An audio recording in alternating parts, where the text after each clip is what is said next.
మాలతి గారికి వెల్కమ్ చెప్పేద్దాం. నమస్తే మేడం.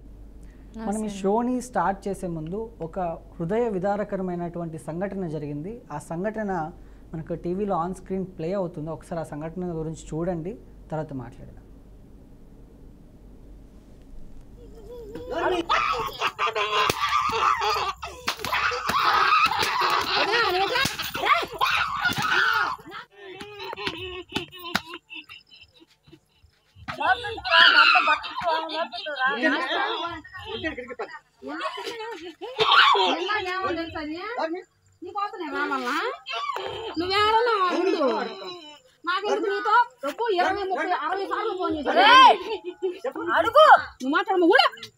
ఇదేం తెలుసా నీకు?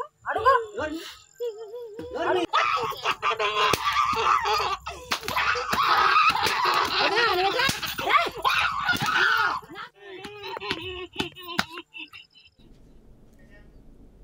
Yes, okay. చూసారు కదా మేడం, ఇదంతా చూస్తుంటే అసలు మానవత్వం చచ్చిపోయింది అన్నంత విధంగా ఒక మహిళని లిటరల్గా కట్టేసి ఇంత ఘోరంగా కొట్టడం నా కళ్ళతో అసలు నాకు చూస్తుంటేనే మనసంతా ఎంతో బాధ కలిగించింది. నాకు రాత్రి 10 గంటల సమయంలో వేరే వాళ్ళు షేర్ చేయడం జరిగింది. వెంటనే ఆ వీడియో చూసిన తర్వాత నిజంగా నిద్ర పట్టలేదంటే దీనికి అతిశయోక్తి లేదు. ఎందుకంటే ఒక మహిళని ఇంతగా హింసించడం అనేది నా జీవితంలో ఇది నేను మొదటిసారి చూస్తున్నా. ఎక్కడో బ్రిటిష్ కాలంలో ఇంతకుముందు మన భారతీయుల్ని ఇలా కట్టేసి కొట్టడాలు లాంటివి చేసేవాళ్ళు. అలాంటి సంఘటన కంటే దారుణమైనటువంటి సంఘటన ఇదని నేను భావించాను. అసలు ఎందుకు ఇట్లా తయారవుతున్నారు? నిజంగా ఇంత చట్టాలు ఉన్నా కూడా మన ఇండియాలో డీవీసీ, డొమెస్టిక్ వైలెన్స్ వంటి అత్యంత ప్రాముఖ్యమైనటువంటి యాక్ట్లు ఉన్నాయి. అయినా వీటన్నిటిని పట్టించుకోకుండా అత్యంత ఘోరంగా దాన్ని కొట్టడాన్ని ఎలా చూడొచ్చు?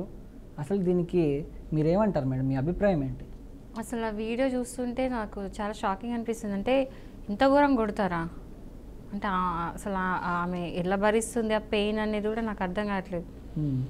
అండ్ ఈ మధ్యలో ఒకటి ఏమవుతుందంటే చాలామంది నాకు ఈ వీడియో చూస్తే ఒక్కటేమనిపిస్తుంది అంటే, ఇంత వీడియో తీశారు కదా, వీడియో తీసేవాళ్ళు వీడియో తీస్తున్నారు కానీ ఏం చేస్తున్నారు? ఐ మీన్ అక్కడ ఒక మనిషి ఇంకో మనిషిని కొడుతున్నప్పుడు కనీసం ఆపకుండా వీడియో తీయడం ఏంటి? అంత ఇప్పుడు ఒక్కటే మనిషి, ఒక 2-3 కలిసి ఆపేయచ్చు కదా. లేడీ కూడా పక్కకు తిరుగుతున్నప్పుడు కనీసం ఆపాలి కదా. అంత దారుణంగా పక్కనే మంచం మీద ఒక వ్యక్తి కూడా ఫోన్ నొక్కుతూ కూర్చున్నాడు. అంటే ఐ మీన్ ఏం జరగనట్టు ఇది ఒక పెద్ద, అంటే ఇది ఒక దరిద్రం అయిపోయింది. ఏంటంటే ఎక్కడైనా ఏదైనా ఇన్సిడెంట్ అవుతుంది అంటే ఏమవుతుంది తెలుసా? ఫస్ట్ వీడియో తీద్దామా, ఫస్ట్ వీడియో పెడతామా అన్నట్టే ఉన్నారు. కానీ కనీసం అక్కడ అవుతున్న దాన్ని ఆపుదాము. ఒక యాక్సిడెంట్ అయి మనిషి చనిపోయి ఉంటే అక్కడ కనీసం ఆ మనిషిని తీసుకెళ్ళి అడ్మిట్ చేద్దాం అనేది ఉండదు. ఫస్ట్ వీడియో తీద్దామా, నీ ఫస్ట్ వైరల్ అవ్వాలి. ఏంది దరిద్రం అసలు? అంతగానం కొడుతూ ఉంటే కనీసం మనుషులు ఆపరా? లోపల ఆమె బాడీ పార్ట్స్ అన్ని ఇరిగిపోయి కూడా ఉంటాయి. కనీసం ఆపాలి కదా. అండ్ ఇంత అంటే ఇప్పుడు ఆ పర్సన్ ఎవరైతే ఈ అఫెన్స్ చేశారో, కొట్టినరో, ఇది ఆల్రెడీ వైరల్ అయింది కాబట్టి అతన్ని అరెస్ట్ చేయడం జరిగింది. అతని మీద డొమెస్టిక్ వైలెన్స్ కేసు కాదు, 498 అన్నీ పడతాయి ఇప్పుడు. ఎందుకంటే ఇంకోటి చాలా దారుణం కొడుతున్నాడు కాబట్టి ఈవెన్ ఐపీసీ సెక్షన్స్ అని, బిఎన్ఎస్ యాక్ట్ సెక్షన్స్ అన్నీ కూడా పడతాయి. అంటే ఆల్మోస్ట్ అటెంప్ట్ మర్డర్ అసలు. ఎందుకు మరీ దారుణంగా కొడుతున్నాడు. అంటే అలా కట్టేసేటప్పుడు ఆవిడ ఏం చేసింది, కట్టేసేటప్పుడు మిగతా వాళ్ళు ఏం చేస్తున్నారు, is also a question mark. అంటే అంతమంది చూస్తూ ఉంటే ఇంత బహిరంగ ఓపెన్గా జరుగుతుంది. అరే చూస్తున్నప్పుడు కనీసం రియాక్ట్ అవ్వాలా వద్దా? పబ్లిక్ రియాక్ట్ అవ్వాలే కాదా? ఎస్, అక్కడున్న కొట్టినటువంటి భర్త మీద కాకుండా అక్కడ ఉన్నటువంటి భర్త యొక్క పేరెంట్స్ ఎవరైతే ఉన్నారో, అత్తమామలు, వాళ్ళ మీద, అక్కడ మంచం మీద ఒక వ్యక్తి కూర్చొని ఫోన్ నొక్కుంటూ ఉన్నాడు, అతని మీద లిటరల్గా వీడియో తీసి మంచి పని చేశాడు. కానీ వీడియో తీయకుండా ఆపున్నా కూడా బెటరే. వీడియో తీయాలి, వీడియో ఖచ్చితంగా తీయాలి. ఎందుకంటే video is evidence. End of the day ఇప్పుడు ఇంతమంది తెలిసింది, మన ఈరోజు టీవీలో కూడా ఇంత షోలో మాట్లాడుతున్నామంటే only because of that video. Video తీయడం ఓకే, కానీ వీడియో తీసేటప్పుడు ఇంకా ఆపాలి కదా.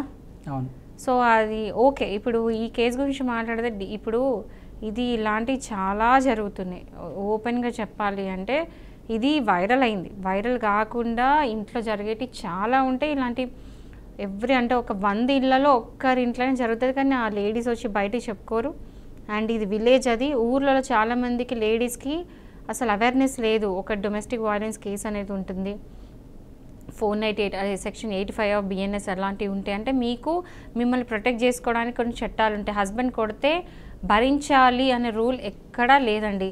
హస్బెండ్ ఆర్ బాయ్ ఫ్రెండ్ ఎవరైనా సరే కొడితే భరించాలి అనే రూల్ లేదు. కంపల్సరీ మీరు వెళ్ళి పోలీస్ స్టేషన్లో కంప్లైంట్ పెట్టాలి. అండ్ ఎవరైనా చూసినా కూడా వాళ్ళు కూడా కంప్లైంట్ రేజ్ చేయొచ్చు. ఓన్లీ భరించే వాళ్ళు ఒక వైఫో లేదా హస్బెండో కేసు పెట్టాలని లేదు. ఎవరైనా చూసినా ప్రత్యక్షం చూసే వాళ్ళు కూడా వెళ్ళి కంప్లైంట్ పోలీస్ స్టేషన్లో పెట్టొచ్చు ఇట్లాంటి దారుణాలు ఆపడానికి. సో ముఖ్యంగా రూరల్ ఏరియాస్ ఉండే లేడీస్ తెలుసుకోవాల్సింది ఏంటంటే భర్త కొడితే భరించాల్సిన అవసరం లేదు. ధైర్యంగా బయటికి రండి, కంప్లైంట్ పెట్టండి. మేబీ ఆ కంప్లైంట్ పెట్టినందుకు మీ భర్త మారొచ్చు. వాళ్ళ మీద స్ట్రిక్ట్ యాక్షన్ తీసుకున్నప్పుడు కనీసం ఆ పనిష్మెంట్ భయపడిన మనిషి మారొచ్చు. సో మరీ ఇయర్స్ తరబడి సంవత్సరాల తరబడి భరించాల్సిన అవసరం లేదు. వచ్చి కేసు పెట్టండి. ఎస్, అసలు ఆ ఇన్సిడెంట్ చూసిన తర్వాత అసలు నాకు మాటలు కూడా రావట్లేదు. అసలు ఎలా చెప్పాలి, దాన్ని నేను ఎలా వర్ణించాలన్నది కూడా నాకు తెలియట్లేదు. బట్ ఏదేమైనప్పటికీ లీగల్గా మనం మాట్లాడుకుంటే ఇది కంప్లీట్గా గృహహింస కిందకి వస్తుంది, డొమెస్టిక్ వైలెన్స్ కిందకి వస్తుంది. సో లీగల్గా చెప్పండి, అసలు ఈ డొమెస్టిక్ వైలెన్స్ కేసెస్ అనేవి ఎలా ఫైల్ అవుతాయి, చట్టపరంగా దీని నిర్వచనం ఏంటి, ఎలాంటి సందర్భాల్లో ఇవి మనం డొమెస్టిక్ వైలెన్స్ కేసెస్ అనేవి వేసుకోవచ్చు? డొమెస్టిక్ వైలెన్స్ కేసు అంటే ఏదైనా సరే గృహంలో కనుక వైలెన్స్ అయితే అది mentally, emotionally, physically, sexually, orally అంటే నోటితో వాగడం, తిట్టడం, బూతులు అలా అది. అండ్ ఈవెన్ ఫినాన్షియల్ కూడా అంటే డబ్బుల పరంగా కూడా మిమ్మల్ని ఎక్స్ప్లాయిట్ చేస్తున్నారు అంటే కూడా అది వైలెన్స్ అవుతుంది, అది హరాస్మెంట్ అవుతుంది, డొమెస్టిక్ వైలెన్స్ వేసుకోవచ్చు. అండ్ ఈ పర్టికులర్ కేసులో ఒక్క డీవీసే కాదు, బిఎన్ఎస్ పడుతుంది. అండ్ ఆల్సో 85 ఆఫ్ బిఎన్ఎస్ ఉంటుంది కదా, ముందు 498 ఉండే క్రియాలిటీ, అవన్నీ కూడా పడతాయి. ఆల్మోస్ట్ ఇది అటెంప్ట్ మర్డర్ కూడా పడవచ్చు ఛాన్సెస్ ఉన్నాయి వీడియో చూసిన దాన్ని బట్టి అయితే. ఇది ఏంటంటే వాయిలెన్స్ అండి ఏవైనా సరే. ఇప్పుడు గృహహింస అనగానే ఓన్లీ ఆడవాళ్ళకి, ఇంట్లో వైఫ్లకే కాదు, ఈవెన్ హస్బెండ్ కూడా ఫైల్ చేయొచ్చు. ఇది ఒకటి తెలుసుకోండి. ఈవెన్ ఒకవేళ వైఫ్ వచ్చి హస్బెండ్ కొట్టింది, ఎందుకంటే సిమిలర్ వీడియో నేను చూసా. ఇప్పుడు ఈ వీడియో చూస్తున్నాం కదా, ఇట్లాంటిది ఇంకో వీడియో నేను చూసా. బట్ అది నా క్లయింట్ది కాబట్టి నేను టీవీలో వేయలేను, అది కాన్ఫిడెన్షియల్ కాబట్టి నేను టీవీలో చూపించలేను. బట్ నా కళ్ళతో నేను చూసా ఏంటంటే సేమ్ ఇప్పుడు వైఫ్ని ఎట్లయితే హస్బెండ్ కొడుతున్నాడో సేమ్ అట్లనే నా దగ్గరకు వచ్చిన క్లయింట్ ఒక మేల్ హస్బెండ్, ఆ హస్బెండ్ని వాళ్ళ వైఫ్ కొడుతుంది. ఇష్టం వచ్చినట్టు చెప్పు తీసుకొని కొడుతుండే, చెట్టు కట్టేసి కొడుతుండే. సో ఓన్లీ ఆడవాళ్ళే కాదు, మగవాళ్ళు కూడా ఫేస్ చేస్తున్నారు. సో ఇట్లాంటివి కేసెస్ ఓన్లీ విమెనే కాదు, ఆడవాళ్ళే కాదు, ఈవెన్ మగవాళ్ళు కూడా వేసుకోవచ్చు. సో ఈవెన్ పిల్లలు కూడా వేసుకోవచ్చు. చాలామంది చిల్డ్రన్ పిల్లల్ని కూడా అబ్యూజ్ చేస్తూ ఉంటారు. ఇంట్లో లేబర్ లాగా పెట్టుకొని పనులు చేయించుకొని కొడుతూ ఉంటారు. లేదా సొంత పిల్లల్ని కూడా కొడుతుంటారు. రీసెంట్గా ఒక కేసు చూస్తున్నాం కదా, ఒక 6 years పాపని వాళ్ళ ఫాదర్ తాగేసి వచ్చి కొట్టడం, తన్నడం, కూర్చున్న దగ్గరనే చదువుకుంటుంటే తన్నడం, అలాంటి వీడియో చూస్తున్నాం. సో అలాంటి అబ్యూజెస్ ఏవైనా కూడా, ఇంట్లో అయిన అబ్యూజెస్ అన్నీ కూడా డొమెస్టిక్ వైలెన్స్ కేసెస్ అవుతాయి. అండ్ డీవీసీ అంటే డొమెస్టిక్ వైలెన్స్ యాక్ట్ కింద ఈ కేసెస్ అన్నీ కూడా నమోదవుతాయి. ఇందాక మీరు అన్నట్టు అబ్బాయిలు కూడా డీవీసీ యాక్ట్ కేసెస్ అనేవి ఫైల్ చేసుకోవచ్చు అని చెప్పారు. ఒకవేళ ఫైల్ చేసుకోవాలి అనుకున్నారంటే, ఒకవేళ ఇఫ్ ఇన్ కేసు మహిళ కావచ్చు లేకపోతే పురుషుడు కావచ్చు డీవీసీ కేసు పెట్టాలనుకున్నారు అనుకోండి, మొదటగా వెళ్ళి ఎక్కడ ఫిర్యాదు చేయాలి? ఫస్ట్ వెళ్ళి ఏంటంటే మీరు పోలీస్ స్టేషన్లో కంప్లైంట్ చేయాలి. ఇది కంప్లీట్లీ సివిల్ నేచర్. బట్ మీకేంటంటే ఫస్ట్ పోలీస్ స్టేషన్ స్టార్ట్ అవుతుంది కాబట్టి పోలీస్ స్టేషన్లో కంప్లైంట్ చేయొచ్చు. ఒకవేళ పోలీస్ స్టేషన్లో కంప్లైంట్ తీసుకోవట్లేరు అంటే కూడా ఫ్యామిలీ కోర్టులో కూడా కేసు వేసుకోవచ్చు. ఫ్యామిలీ కోర్టులో కేసు వేయొచ్చు. మళ్ళీ తర్వాత అంటే ఇప్పుడు డిపెండ్స్ అంటే మీ సిచ్యువేషన్ బట్టి, మీ మీద అయ్యే వాయిలెన్స్ బట్టి, నేచర్ ఆఫ్ అఫెన్స్ బట్టి కూడా కేసు అనేది ఏ యాక్ట్ కింద వేయాలి, ఏ సెక్షన్స్ కింద వేయాలి అనేది నిర్ధారిస్తారు. బట్ ఇట్లాంటి వాయిలెన్స్లు అయితే మాత్రం మీరు ఇట్లా కొట్టడాలు, ఇలాంటి వాయిలెన్స్ అయితే మాత్రం పోలీస్ స్టేషన్ కంప్లైంట్ ఇవ్వాలి. పోలీస్ స్టేషన్లో కంప్లైంట్ తీసుకోకపోతే మాత్రం మీరు వెళ్ళి ఫ్యామిలీ కోర్టులో వేయొచ్చు, మెజిస్ట్రేట్ కూడా కంప్లైంట్ చేయొచ్చు. అండ్ డీవీసీ యాక్ట్కి సంబంధించిన ఒక ఆఫీసర్ ఉంటారు, ఆఫీసర్ కూడా కంప్లైంట్ చేయొచ్చు. సో ఇవన్నీ మల్టిపుల్, మీకు ఏది సూట్ అయితే మీకు తగ్గట్టు మీ ఏమంటారు మీ ఫెసిలిటీస్ బట్టి మీరు కంప్లైంట్ చేయొచ్చు. పోలీస్ స్టేషన్ మాత్రం ఈజీ యాక్సెస్ కాబట్టి అది ఫస్ట్ వెళ్ళడం కరెక్ట్. ఓకే, ఇప్పుడు డీవీసీ కేసు కింద మహిళలకు ఎలాంటి రక్షణ అనేది లభిస్తుంది? ఇప్పుడు ప్రొటెక్షన్ ఆర్డర్ కావచ్చు, లేకపోతే మెయింటెనెన్స్ ఆర్డర్స్ కావచ్చు, ఇలాంటి రక్షణలు ఏముంటాయి మేడం? ఎవరైనా సరే డీవీసీ ఫేస్ చేస్తున్నారు. సపోజ్ ఒక ఉమెన్, ఆమెకి ఎంప్లాయ్మెంట్ లేదు, జాబ్ లేదు, డబ్బులు లేవు, ఏం లేవు. సడన్గా హస్బెండ్ వైఫ్ని ఇంట్లో నుంచి బయటకు వెళ్ళగొడుతూ ఉంటారు. సడన్గా చెప్పలేము, ఇంట్లో కోపం వచ్చేసో తాగేసో ఆవిడని బయటకు వెళ్ళగొట్టడం అవన్నీ చేస్తుంటారు. అలాంటిప్పుడు వెళ్ళి డీవీసీ కేసు పెడితే ఏంటంటే ఫస్ట్ కొట్టినందుకు ఒకటి, సెకండ్ ఇంకోటి ఏంటంటే ఇంట్లో నుంచి బయటకు పంపించారు, ఎక్కడ పోయి ఉంటుంది. సో జనరల్ ఏంటంటే ఆడవాళ్ళు ఒక్కసారి పెళ్లి చేసుకున్న తర్వాత జనరల్ ఏంటంటే మళ్ళీ తల్లి గారి ఇంటికి వెళ్ళడం కొన్ని, అంటే అందరూ కాదు, కొంతమంది మళ్ళీ తిరిగి వెళ్ళలేరు, ఎందుకంటే యాక్సెప్ట్ చేయకపోవచ్చు, హస్బెండ్తో ఉండాలనుకోవచ్చు. ఉండడానికి ఇల్లు లేనప్పుడు ఆ రెసిడెన్స్ అనే రైట్ కూడా ఉంటుంది. సో ఎవరైనా సరే ఇట్లాంటివి జరిగితే వెళ్ళి కంప్లైంట్ పెట్టినారు అనుకోండి, డైరెక్ట్ మీ కోర్టులో కేసు పడినప్పుడు ఫస్ట్ మీకు ఇచ్చేది ఏంటంటే ఒకవేళ మీరు ఇంట్లో నుంచి బయటకు వెళ్ళగొట్టినారు అంటే రైట్ టు రెసిడెన్స్ ఉంటుంది కాబట్టి మిమ్మల్ని తిరిగి మళ్ళీ వెళ్ళి ఇంట్లో ఉండే ఏర్పాటు అనేది కోర్టు చేస్తుంది. అది కాకుండా మీకు లేదు బయట ఉందాం అనుకుంటున్నారు, అది ఇంట్లోనే ఉంటున్నారు కానీ మళ్ళీ మీ హస్బెండ్తో ప్రాబ్లం కావద్దు, ఆర్ వైఫ్కి హస్బెండ్తో ప్రాబ్లం కావద్దు, హస్బెండ్కి వైఫ్ నుండి ప్రాబ్లం కావద్దు అన్నప్పుడు ప్రొటెక్షన్ ఆర్డర్స్ కూడా ఉంటాయి. అంటే మీకు ఫర్దర్ ఏమన్నా అయితే కనుక వాళ్ళే రెస్పాన్సిబుల్ అన్నట్టుగా ప్రొటెక్షన్ ఆర్డర్స్ అనేది ఉంటుంది. ఇది కాకుండా ఫినాన్షియల్గా కూడా సపోర్ట్ చేయడం జరుగుతుంది. ఎట్లా అంటే మెయింటెనెన్స్, ఇంటరిమ్ మెయింటెనెన్స్ ఇవ్వచ్చు. అంటే కేసు నడుస్తున్న కొద్దీ కేసు మొత్తం అయిపోయే లోపల మీకు ఎలా బతుకుతారు అంటే ఫుడ్, షెల్టర్, బేసిక్ కమ్యూనిటీస్ ఏవైతే అంటే బేసిక్గా మీకు కావాల్సిన అవసరాలు ఏవైతే ఉంటాయో అవి హస్బెండ్ ప్రొవైడ్ చేయాలి కాబట్టి మీకు ఇంటరిమ్ మెయింటెనెన్స్ ఇస్తారు. అంటే కేసు అయిపోయే వరకు టెంపరీగా మెయింటెనెన్స్ డబ్బులు అనేది మీ హస్బెండ్ మీకు ఇవ్వాలి అని చెప్పేసి కూడా ఆర్డర్స్ ఇస్తారు. సో ఈ ఆర్డర్స్ అన్నీ ఉంటాయి.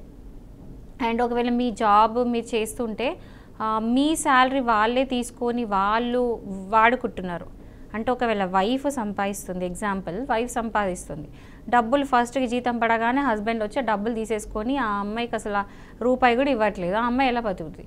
సో అలాంటప్పుడు అదేదైతే ఉందో దాని ప్రాబ్లం బట్టి కూడా మీరు ఆర్డర్స్ తీసుకోవచ్చు. అంటే డబ్బులు హస్బెండ్ తీసుకోకుండా కూడా మీరు ఆర్డర్స్ అనేది తెప్పించుకోవచ్చు. అక్కడ ఏంటంటే డొమెస్టిక్ వైలెన్స్ ఉండాలి, ఊరికే కాదు. సో ఇట్లాంటివన్నీ కూడా అంటే ఒక్కొక్క మనిషికి ఒక్కొక్క దాన్ని బట్టి ఒక్కొక్క వైఫ్కి వాళ్ళ ఆర్ హస్బెండ్కి మీ అవసరాలు బట్టి మీ దాన్ని బట్టి మీరు డిసైడ్ చేసుకోవచ్చు. కొంతమంది గోల్డ్ అమ్మడానికి ట్రై చేయొచ్చు, ఆ గోల్డ్ అమ్మకుండా పెట్టచ్చు, ప్రాపర్టీస్ అమ్మడానికి ట్రై చేయొచ్చు, మీవి స్త్రీధనంని వాడుకోవచ్చు. అలాంటివి ఏవి ఉన్నా కూడా మీ సిచ్యువేషన్ బట్టి మీ అవసరం బట్టి మీరు అయ్యే వేసుకొని దాన్ని బట్టి రిలీఫ్ తెచ్చుకోవచ్చు. ఆ టెంపరీ అనే ఆర్డర్స్ అనేది తెచ్చుకోవచ్చు. సో అది డిపెండ్స్ అనమాట, candidate to candidate depend, party బట్టి ఉంటుంది. ఓకే, ఇప్పుడు ఇలాంటి కేసుల్లో వెంటనే అంటే తాత్కాలికంగా లభించినటువంటి రక్షణలు ఏముంటాయి? అంటే లాంగ్ టర్మ్ కాకుండా షార్ట్ టర్మ్లో ఎలాంటి రక్షణ? ఇప్పుడు నేను చెప్పిన అన్నీ కూడా షార్ట్ టర్మ్ రిలీవ్సే. ఏది నేను చెప్తున్నాను కదా, మనీ పరంగా కానీ లేకపోతే అబ్యూజ్ మళ్ళీ ఫర్దర్ కాకుండా ఒకవేళ అమ్మాయి ఇంట్లో ఉంటుంది, ఉండాల్సి వస్తుంది, అట్లా ఇంట్లో ఉంటూ మళ్ళీ దెబ్బలు తినడం అంటే ఆ డొమెస్టిక్ వైలెన్స్ కేసు వేసి కూడా వేస్ట్ కదా. సో అలా ప్రొటెక్షన్ అనేది ఇస్తారు. ఎట్లా అంటే మళ్ళీ ఫర్దర్ అబ్యూస్ కాకుండా వాళ్ళ వార్నింగ్ ఇవ్వడము, ఒకవేళ మళ్ళీ అయితే కేసు అరెస్ట్ చేస్తామని చెప్పడం, ఇవంటి అన్ని ప్రొటెక్షన్స్ ఇస్తారు. ఫినాన్షియల్ కూడా ప్రొటెక్షన్ ఇస్తారు.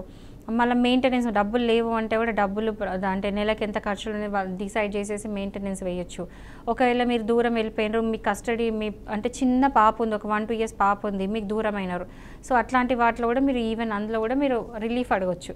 అంటే ఎట్లా అంటే అది ఒక ఇండివిజువల్ మీద డిపెండ్ ఉంటుంది. అంటే మనకు వచ్చే క్లయింట్ బట్టి ఆ క్లయింట్కి ఉన్న ప్రాబ్లం, అందరి ప్రాబ్లమ్స్ సేమ్గా ఉండవు, బట్ ఆన్ హోల్ డివైడ్ చేసుకుంటే ఏంటంటే ఫైనాన్షియల్గా, మెయింటెనెన్స్గా, రెసిడెన్స్గా ఈ పరంగా నేను డిసైడ్ చేసి ఆన్ హోల్ చెప్తున్నా. బట్ అయినా కూడా పార్టీ బట్టి డిసైడ్ చేయాలి, ఎందుకంటే ఒక్కొక్కరికి ఒక ప్రాబ్లం ఉండొచ్చు, దాన్ని బట్టి మనం డిసైడ్ చేయొచ్చు. ఇఫ్ ఇన్ కేస్ ఒక మహిళ తల్లిదండ్రుల ఇంట్లోనే ఉంటుంది అయినా కూడా ఈ డీవీసీ కేసు అనేది వేసుకోవచ్చు అంటారా? వేసుకోవచ్చు. ఇప్పుడు ఎక్కడున్నా వేసుకోవచ్చు, ఎందుకంటే అక్కడ ఒక డొమెస్టిక్ వైలెన్స్ అయింది అంటే ఆమె ఎక్కడున్నా వేసుకోవచ్చు. ఈవెన్ సొంత ఇప్పుడు ఎక్కడైతే హస్బెండ్ ఉన్నాడో ఆ హస్బెండ్ వాళ్ళ ఇంట్లో వండుకుంటాడు వేయచ్చు, లేదు వాళ్ళ తల్లిగారింటికి వెళ్ళి కూడా ఇట్లాంటి జరిగిందని చెప్పేసి అక్కడ వండుకుంటాడు, ఎందుకంటే ఇక్కడ ఉంటే ఆమె ముప్పు ఉంది కాబట్టి అక్కడ వెళ్ళి వాళ్ళ అమ్మ వాళ్ళ ఇంట్లో ఉండి కూడా డొమెస్టిక్ వైలెన్స్ కేసు అనేది వేసుకోవచ్చు. ఎండ్ ఆఫ్ ద డే ఏం కావాలి, ఆ యాక్ట్ ఏదైతే దాని యాక్ట్ ఏదైతే మోటివ్ ఉందో అంటే దాన్ని ఎందుకు పెట్టినరో దానికి మెయిన్గా అది ఆ రిలీఫ్ అనేది జరగాలి. అది ఎక్కడున్నా సరే చేసుకోవచ్చు అండ్ మీకు రిలీఫ్ అనేది వస్తుంది. అండ్ ఇలాంటి కేసెస్లో పోలీసుల యొక్క పాత్ర అనేది ఎంతవరకు ఉంటుంది మేడం? పోలీసుల పాత్ర ఏముంటుందంటే ఇప్పుడు ఒకటి మనం ఈ సందర్భం కొన్ని అంటే చాలాసార్లు మాట్లాడుకున్నాం, మళ్ళీ మాట్లాడుతున్నాం ఏంటంటే చాలాసార్లు మిస్యూజ్ అవుతూ ఉంటుంది. అంటే డొమెస్టిక్ వైలెన్స్ కేసు అని కానీ కొట్టినారు తిట్టినారు అని చెప్తూ ఉంటారు. నిజంగా కొట్టకపోయినా కూడా కొట్టినారు తిట్టినారు నేను డీవీసీ కేసు వేస్తాను, నేను ఏదో ఒక బెదిరించుకోవడానికో లేకపోతే నేను ఇంట్లో నుంచి సపరేట్ అయిదామనో నాకు కావాల్సింది నేను చేసుకోవడానికో దేనికో విధంగా నేను బెదిరించడానికి నేను డొమెస్టిక్ వైలెన్స్ కేసు వేస్తా అని ఆలోచించే మహిళలు ఉన్నారు. సో ఇది మిస్యూజ్ అనేది జరుగుతుంది కాబట్టి ఆ మిస్యూజ్ జరగకుండా ఉండాలంటే కంపల్సరీ పోలీసుల పాత్ర అనేది చాలా ఇంపార్టెంట్. సో కేసు ఫైల్ అయినప్పుడు ప్రిలిమినరీగా వాళ్ళు ఇన్వెస్టిగేషన్ చేస్తారు. ఎవరైతే ఆ అమ్మాయి కంప్లైంట్ పెట్టిందో నిజంగా కంప్లైంట్ రియలా కాదా, జెన్యునా కాదా, నిజంగా కొట్టడం తిరగడం అలానే జరిగినాయా, నిజంగా ఆమె ఏదైతే కంప్లైంట్లో పెట్టిందో అవన్నీ నిజాలా కాదా అని ప్రిలిమినరీగా ఇన్వెస్టిగేషన్ చేస్తారు.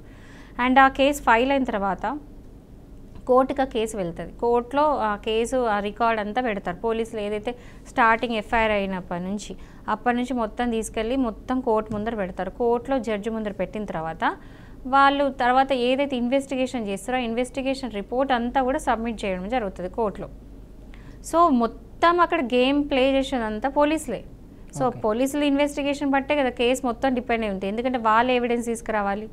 ఇప్పుడు అమ్మాయి ఎవిడెన్స్ తీసుకొచ్చింది ఓకే, లేదు కొన్నిసార్లు ఇప్పుడు ఫోన్ కాల్స్ అలాంటివి ఉన్నాయి, ఎవిడెన్స్ తీసుకురావాలి, వీళ్ళు తీసుకొచ్చి ఇస్తారు. సంథింగ్ విచ్ పక్కింటి వాళ్ళు ఎవరైనా సాక్ష్యం ఇవ్వాలి, అలాంటి అమ్మాయే సొంతంగా తెచ్చుకోలేదు కాబట్టి పోలీసులు హెల్ప్ చేస్తారు అనమాట ఇందులో. సో కంప్లీట్ ఉన్నారు మేడం సుధాకర్ గారు తిరుపతి నుంచి. సుధాకర్ గారు నమస్కారం అండి. నమస్తే సార్, చెప్పండి సమస్య ఏంటండి? చాలా దారుణం సార్ ఇది. చూసినాక మేము చాలా ఇదైపోతున్నాం. మొత్తానికి ఇలా చేయడం చాలా దారుణం. ఇది వాడు మనిషో పశువు అర్థం కావడాలి. వాడు అవును ఒక ఆడబిడ్డను అమలు చేసినట్టు చాలా ఘోరం. అది వాళ్ళని కఠినంగా శిక్షించాలా. అది ఎట్లా చేసిన వాడు సుమోటోగా తీసుకుని కోర్టు కూడా సుమోటో తీసుకోవడం లోపల ఎట్లా కేసులు పెట్టేయాలి వాడి గురించి. అసలు ఎందుకు జరిగింది ఆ మాదిరి కూడా విచారణ చేయాలా. ఒక్కసారి దాన్ని చేస్తే చాలా దారుణం సార్. ఇది చూసినాక మేము చాలా ఇదైపోతున్నాం. నిజంగా ఒక ఆడబిడ్డను అమలు జరుగుతున్నట్టు ఎట్లా. మీకే కాదండి, నాకు కూడా చాలా బాధ అనిపించింది చూసిన తర్వాత. నాకైతే నిజంగా అసలు మనిషా లేకపోతే మృగమా అన్నట్టు. మృగాలు కూడా సార్ వాడు మనిషి కాదు, మృగంతో సమానంగా ఉంది సార్ వాడు. అసలు చూసేవాళ్ళు కూడా ఎందుకు సార్ కనీసం అడ్డం కూడా తెలియదు కదా. కనీసం అడ్డుపడి కూడా అడ్డుపడడం లేదు వాళ్ళు. అమ్మాయి అట్ట కట్టేసి కొడుతుంటే అట్లా ఇంకొకరికి జరగకుండా చేయాలి సార్. వాడికి ఇంకొక ఆడబిడ్డకి అమ్మాయి జరగకుండా చేయాలి సార్ అమ్మాయి. అవును, ఇంతకుముందు ఇలాంటివన్నీ నార్త్ ఇండియాలో ఎక్కువ జరిగేవండి యాక్చువల్గా చెప్పాలంటే. ఇప్పుడు మన ఆంధ్రాలో జరగడం అనేది చాలా బాధాకరమైనటువంటి విషయం. అవును సార్, ఇప్పుడు జరగలేదు సార్. అంత ఘోరంగా ఇప్పుడు చేయలేదు సార్. అమ్మాయి ఎవరు కూడా చేయలేదు సార్. అది అవును, అసలు కట్టేసి 2 చేతులు కట్టేసి అమ్మాయి తంతు కొడుతూ వాడు ఇష్టమైనట్టు చేస్తాడు అమ్మాయి. ప్రతి ఒక్కరి ఇదే సార్ మొత్తానికి. ఒక ఆమె ఒక ఆటపడ్డే వాడు ఒక తల్లి పుట్టాడే వాడు మనిషి కాదు వాడు. వాళ్ళ తల్లి కూడా ఉంది కదా, ఎక్కడ ఉంటది కదా. అవును, అక్కడ ఉంది. ఆ వీడియోలో కూడా ఆవిడ కనిపిస్తుంది.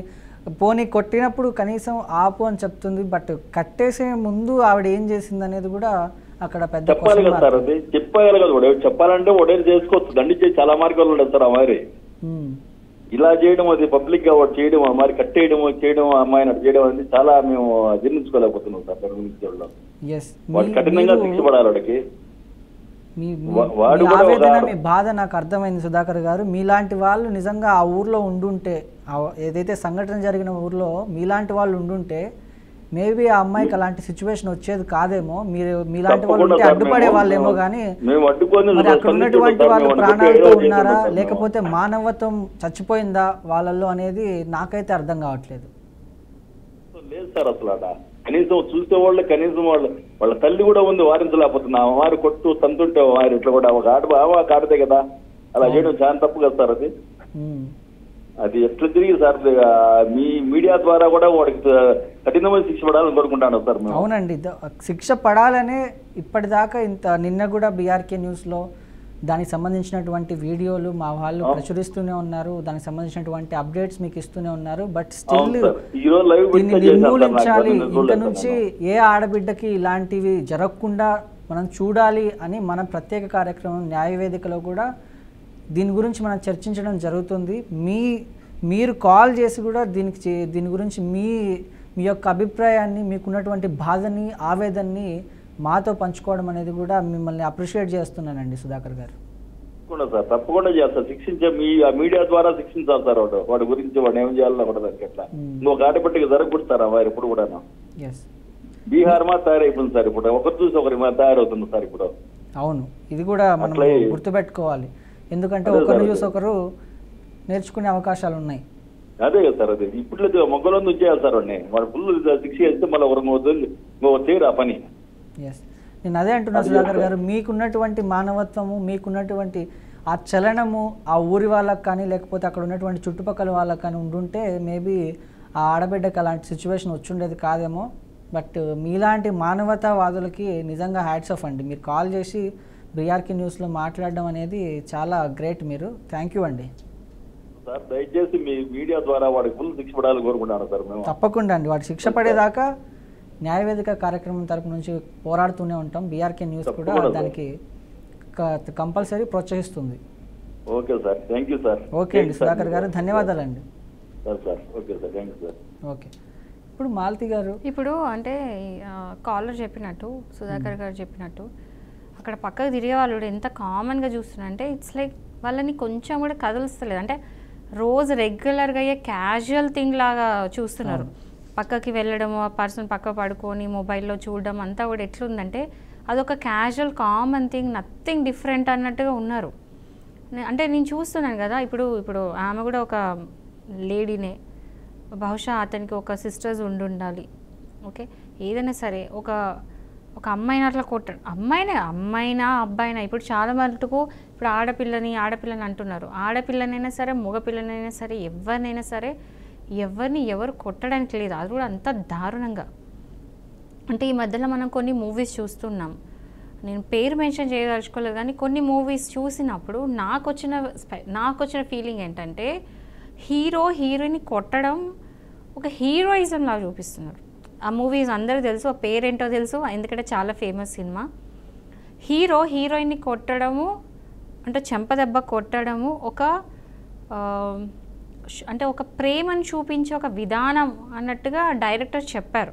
ఎందుకంటే ఆ మూవీ రిలీజ్ అయిన తర్వాత చాలామంది దానికి క్రిటికల్గా మాట్లాడినారు, క్రిటిసైజ్ చేసినారు, విమర్శ చేసినారు.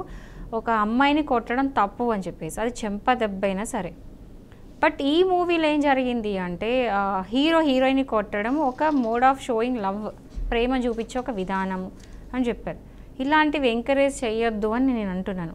ఒక చిన్న చెంప దెబ్బ అయినా సరే, ఈ రకంగా కొట్టడమైనా సరే, ఏ విధంగా అయినా సరే ఎవరిని కొట్టడానికి రైట్స్ లేవు. ఈవెన్ ఒక చెంపదెబ్బ కొట్టినట్టు ఎవిడెన్స్ ఉన్నా కూడా కేసు అవుతుంది. యాక్చువల్గా ఒక చెంపదెబ్బ కొట్టిన it's a offence, criminal offence, case అవుతుంది. అలాంటిది సినిమాలలో ఏదో ఇట్లా హీరోయిజం లాగా చూపించడం చాలా ఆశ్చర్యకరం నాకు. అండ్ అది చూసి చాలామంది సినిమా బాగుంది, ఇది బాగుంది, అది బాగుంది అని మురిసిపోయిన వాళ్ళు ఉన్నారు. సో ఇట్లాంటివి సినిమాలనే బాగుంటాయి, రియల్ లైఫ్లో ఇలాంటివి చేయొద్దు. అది చిన్న చెంప దెబ్బ అయినా సరే కొట్టొద్దు. అమ్మాయి అబ్బాయిని కొట్టొద్దు, అబ్బాయి అమ్మాయిని కొట్టొద్దు. ఎవరంటే జెండర్ ఇన్ఈక్వాలిటీ, నేను ఇప్పుడు జెండర్ ఈక్వాలిటీ గురించి కూడా మాట్లాడుతున్నా. అబ్బాయిలు అమ్మాయిని కొట్టడం కదా, ఈవెన్ అమ్మాయిలు కూడా అబ్బాయిలను కొట్టడానికి లేదు, ఎవరిని కొట్టడానికి లేదు. సో ఇది చాలాసార్లు చెప్పాలనుకుంటే, బట్ ఈ సందర్భం వచ్చింది కూడా చెప్తున్నాను. ఒకవేళ ఎవరైనా కొడితే ఖచ్చితంగా మీ మీద కేసు పడుతుంది. ఓకే, కమిటీ లీగల్ పార్ట్, ఇంకా డీవీసీ కేసు, 498 కేసు, ఈ రెండింటి మధ్య ఉన్న తేడా ఏంటి మేడం? ఇప్పుడు కంప్లీట్లీ ఏంటంటే చాలామంది డొమెస్టిక్ వైలెన్స్ కేసుకి 85 BNS ఆర్ 498 ఆఫ్ ఐపీసీకి కన్ఫ్యూజన్ ఉంటుంది. రెండు సేమే కదా, రెండు డొమెస్టిక్ వన్, బట్ కాదు. ఎందుకంటే 498 ఆర్ బిఎన్ఎస్ యాక్ట్ సెక్షన్ 85 ఏంటంటే అది క్రుయాలిటీ. సో ఇక్కడ ఏంటంటే కంప్లీట్లీ క్రుయాలిటీ అనేది క్రిమినల్ నేచర్. సో మీకు అందరికి ఐడియా ఉంటుంది, సివిల్ క్రిమినల్ ఏదైనా సరే ఒక అఫెన్స్ అయిందంటే అది సివిల్, ఏదైనా ఒకటి అయింది అంటే సివిల్ ఆర్ క్రిమినల్ ఉంటుంది. సో ఇక్కడ 498 ఆర్ 85 BNS ఏంటంటే క్రిమినల్ నేచర్ ఉన్నది. సో దాంట్లో ఏం జరుగుతుందంటే పనిష్మెంట్స్ పడతాయి. ఏదైనా క్రిమినల్ కేసు అయితే ఏంటి పనిష్మెంట్, అదే సివిల్ కేసు అయితే ఏముంటుంది పనిష్మెంట్, ఖచ్చితంగా కంపెన్సేషన్ ఇవ్వడం, అంతే కదా, రెండింటికి తేడా ఇదే. సో సివిల్ కేసు, ఇప్పుడు డొమెస్టిక్ వైలెన్స్ కేసు అంతా కూడా సివిల్ నేచర్ ఉన్నది. సివిల్ నేచర్లో జనరల్ ఏమవుతుందంటే మెయింటెనెన్స్ ఇవ్వడాలు, లేకపోతే ఎవరైతే కేసు వేస్తారో వాళ్ళకి కంపెన్సేషన్ ఇవ్వడం అక్కడి వరకు ఉంటుంది, కానీ శిక్ష అనేది పడదు. బట్ 498 కేసులో శిక్ష పడుతుంది, ఎందుకంటే క్రిమినల్ కేసు కాబట్టి. సో ఇదే మేజర్ డిఫరెన్స్, ఇంతకన్నా సింపుల్గా చెప్పాలంటే అయితే ఇంతే. ఇప్పుడు డీవీసీ కేసు దాఖలు చేసిన తర్వాత సాధారణంగా దాని విచారణ, ఇన్వెస్టిగేషన్ అనేది ఎప్పుడు స్టార్ట్ చేస్తారు మేడం? ఇప్పుడు ఒక్కసారి కేసు ఫైల్ అయింది అంటే ఎప్పుడైతే, అంటే ఇప్పుడు పోలీస్ స్టేషన్లో కానీ ఎక్కడైనా మనం ఈవెన్ ప్రైవేట్ కంప్లైంట్ ఇచ్చి కోర్టులో వేసినా సరే వెంటనే స్టార్ట్ అవుతుంది. అట్లా అంటే వాళ్ళ అవైలబిలిటీ బట్టి, వాళ్ళ కేసెస్ బట్టి వాళ్ళు వెంటనే విచారణ స్టార్ట్ చేస్తారు. ఒకవేళ సివియర్గా ఉంటే మాత్రం ఇమ్మీడియట్గా యాక్షన్ తీసుకుంటారు, వెళ్ళి ఇన్వెస్టిగేషన్ చేయడము, కోర్టుకి సబ్మిట్ చేయడం ఇమ్మీడియట్ డే 1 నుంచి స్టార్ట్ అవుతుంది. బట్ ఏంటంటే ఒక్కసారి కోర్టులో పడితే మాత్రం మినిమం 60 days లోపల కేసు అనేది వైండ్ అప్ చేయాలని చెప్పేసి ఆర్డర్స్ ఉన్నాయి. అంటే సుప్రీంకోర్టు చెప్తుంది అనమాట 60 రోజుల లోపల. డీవీసీ యాక్ట్ ప్రకారం కూడా ఏంటంటే 60 రోజుల లోపల ఏదైనా డొమెస్టిక్ వైలెన్స్ కేసు కనుక ఫైల్ అయితే 60 రోజుల లోపల వైండ్ అప్ చేయాలని చెప్తారు. బట్ యూజువల్గా అట్లా జరగదు, ఎందుకంటే అంత ఫిజికల్లీ అది పాసిబుల్ కాదు, అనుకున్నంత ఈజీగా కాదు. ఎందుకంటే ఇన్వెస్టిగేషన్ తప్పుగా కూడా జరిగినా కూడా మళ్ళీ ఏమంటారు, తప్పు చేయని వాళ్ళు పనిష్మెంట్ పడే ఛాన్సెస్ ఉన్నాయి. కాబట్టి చాలా క్లీన్గా ఇన్వెస్టిగేషన్ చేస్తారు. మేబీ 6 months పట్టొచ్చు, 1 year పట్టొచ్చు. బట్ ఇన్వెస్టిగేషన్ స్టార్ట్ మాత్రం day 1 నుంచే స్టార్ట్ అవుతుంది. ఇప్పుడు తప్పుడు డీవీసీ కేసులు కూడా మనం చూస్తున్నాం. మీరు అన్నట్టు కొంతమంది ఆడవాళ్ళు ఓన్లీ పురుషుల్ని, భర్తల్ని ఇబ్బంది పెట్టడానికో లేకపోతే అత్తమామల్ని ఇబ్బంది పెట్టడానికో ఇలాంటి డొమెస్టిక్ వైలెన్స్ కేసెస్ అనేవి పెడుతూ ఉంటారు. అప్పుడు పురుషుల సైడ్ అంటే భర్త సైడ్ ఉన్నటువంటి కుటుంబ సభ్యులు తమను తాము రక్షించుకోవడానికి ఎలాంటి ప్రొసీజర్ ఉంటుంది, వాళ్ళు ఎలాంటి చర్యలు తీసుకోవాల్సి ఉంటుంది? ఎవరైనా సరే ఇప్పుడు అట్లాంటి ఫాల్స్ కేసు పడితే మాత్రం మీరు అవన్నీ కూడా, ఒకవేళ క్రిమినల్ నేచర్ అయితే ఇప్పుడు నేను అన్నట్టు BNS 85 అవన్నీ వేస్తే మాత్రం క్వాష్ చేయించుకోవచ్చు. లేదు అంటే ఈ అలిగేషన్స్ అంతా కూడా తప్పు అన్నప్పుడు మీరు ఏం చేయొచ్చు అంటే, ఇవన్నీ కూడా ఫాల్స్ అలిగేషన్స్ పెట్టినారు అని చెప్పి, ప్లస్ అంటే కోర్టుని మిస్లీడ్ చేసే విధంగా ఉంది, ఫాల్స్ ఇన్ఫర్మేషన్ కోర్టుకి ఇచ్చినారు అని చెప్పేసి కూడా మీరు ఉల్టా కేసు అనేది పెట్టవచ్చు. సో అన్నిటికీ ఒక సొల్యూషన్ ఉంటుంది, దీని సొల్యూషన్ కూడా అంతే. సో ఏది జరిగినా సరే మీరు కామ్గా కూర్చోవాల్సిన పని లేదు, ఖచ్చితంగా రియాక్ట్ అవ్వండి, దాని తగ్గట్టు కౌంటర్ కేసెస్ వేయండి. ఒకసారి కేసు వేయగానే అయ్యో ఇది నా మీద కేసు వేశారు, ఇంకా నేను ఏం చేయలేను, నేను ఇంకా పోలీస్ స్టేషన్ చుట్టూ తిరగాలి, కోర్టు చుట్టూ తిరగాలి అన్నట్టు ఉంటుంది. కోర్టు చుట్టూ తిరగాల్సిన పని లేదు. మీరు దానికి ఒక కౌంటర్గా ఇంకో కేసు వేయచ్చు, కౌంటర్గా క్వాష్ చేయించుకోవచ్చు. ప్రతి దానికి ఒక రెమెడీ ఉంది. బట్ థింగ్ ఈజ్, ఏదైనా కేసు పడినప్పుడు ఒక అడ్వకేట్ని కన్సల్ట్ అయ్యి క్లియర్గా అంటే ఎట్లా చేయాలి, ఎట్లా ప్రొసీడ్ అవ్వాలని చెప్పాలి. ఆల్ ఓవర్గా అయితే ఇప్పుడు ఇంతే చెప్పగలుగుతాయి, ఎందుకంటే ఒక్కొక్క కేసు ఒక్కొక్క లాగా ఉంటుంది, ఒక్కొక్క క్లయింట్ ఒక్కొక్క లాగా ప్రాబ్లమ్స్ ఉంటాయి. సో ఆ ప్రాబ్లమ్స్ తగ్గట్టు, క్లయింట్ తగ్గట్టు నేను ఎవరైనా సరే మేము సజెస్ట్ చేస్తాం. బట్ ఆల్ ఓవర్గా ఏంటంటే ప్రతి దానికి సొల్యూషన్, రెమెడీ అనేది అయితే ఉంది.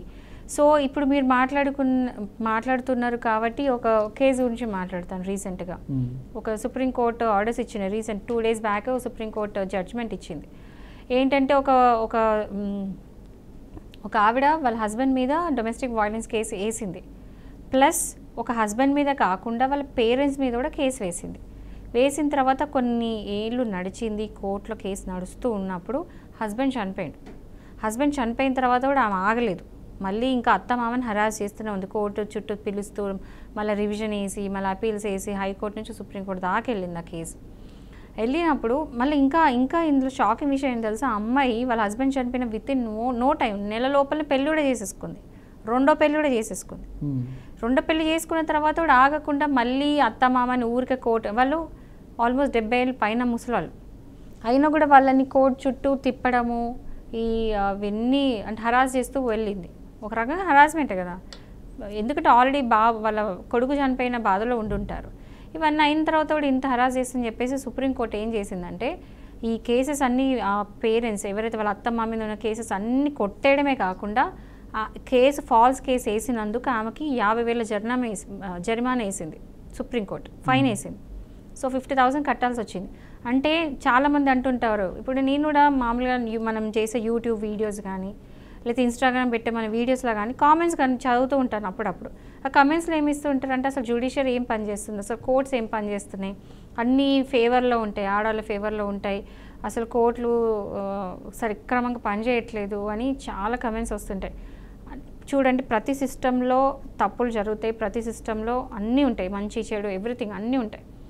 బట్ జస్టిస్ అనేది జరుగుతుందని చెప్పడానికి ఇదొక కేసు ఎగ్జాంపుల్. ఎందుకంటే అక్కడ అమ్మాయి ఫేవర్లో లేదు అక్కడ. సో అక్కడ ఓన్లీ మొత్తం సెక్షన్స్కే స్టిక్ కాలేదు, సరే మొత్తం డొమెస్టిక్ వైలెన్స్ యాక్ట్ కిందకే స్టిక్ కాలేదు. అక్కడ ఏం చూసినారు అంటే, అక్కడ ఒక ముసలి పేరెంట్స్ కోర్టు చుట్టూ తిరుగుతున్నారు. అందులో అబ్బాయి చనిపోయిన తర్వాత కూడా కేసు ఇంకా నడిపించడం ఎందుకు అని చెప్పేసి 50,000 ఫైన్ వేసి మరీ బయటకు పంపించాను. సో ఇలాంటివి జరుగుతాయి. సో కోర్ట్స్ నమ్మండి, కోర్ట్స్ మీద నమ్మకం పోగొట్టుకోవద్దు, న్యాయం అనేది జరుగుద్ది, ఇది మాత్రం క్లియర్ చెప్పగలుగుతా. ఓకే, అయితే ఇప్పుడు మాలతి గారు, కోర్టు ఇచ్చే ఆదేశాలు ఉంటాయి. ఇప్పుడు డీవీసీ యాక్ట్లో ఒక కేసు ఫైల్ అయింది, ఇలా ప్రొసీడ్ అవ్వండి అని కోర్టు కొన్ని తీర్పు ఇచ్చిన తర్వాత కూడా, ఒక ఆదేశం ఇచ్చిన తర్వాత కూడా అది అమలు అవ్వకపోతే తర్వాత ఏం జరుగుతుంది? ఒకవేళ సరే ఆర్డర్స్ వచ్చినాయి, ఎవరికైనా డీవీసీ కేసు ఫైల్ అయింది, హస్బెండ్ వైఫ్ ఆర్ చిల్డ్రన్ ఎవరి మీదైనా సరే డీవీసీ కేసు ఫైల్ అయిన తర్వాత ఒక వర్డిక్ట్ వచ్చింది, ఒక ఆర్డర్స్ పాస్ అవుతాయి. సపోజ్ ఎగ్జాంపుల్ ఒక వైఫ్ వేసింది కేసు, తర్వాత హస్బెండ్ మీద కేసు అనేది నిజంగా నిరూపించింది, అంటే నిజంగా కూడా డొమెస్టిక్ వైలెన్స్ అయిందని చెప్పేసి హస్బెండ్కి అగెయిన్స్ట్గా కనుక ఆర్డర్స్ అనేది తీర్పు అనేది వచ్చింది అనుకోండి, అది ఏ తీర్పు అయితే వచ్చిందో ఆ తీర్పు తను హస్బెండ్ అనేది పాటించాలి, వినాల్సింది, ఆ ఆర్డర్స్లో ఏముందో చేయాలి. సపోజ్ మెయింటెనెన్స్ ఇవ్వాలంటే మెయింటెనెన్స్ ఇవ్వాలి, ఏమంటారు ఒకవేళ రెసిడెన్స్ ఆర్డర్స్ వచ్చిందంటే రెసిడెన్స్ ఇవ్వాలి, ప్రతిది ఏదని చెప్తే అది ఇవ్వాలి.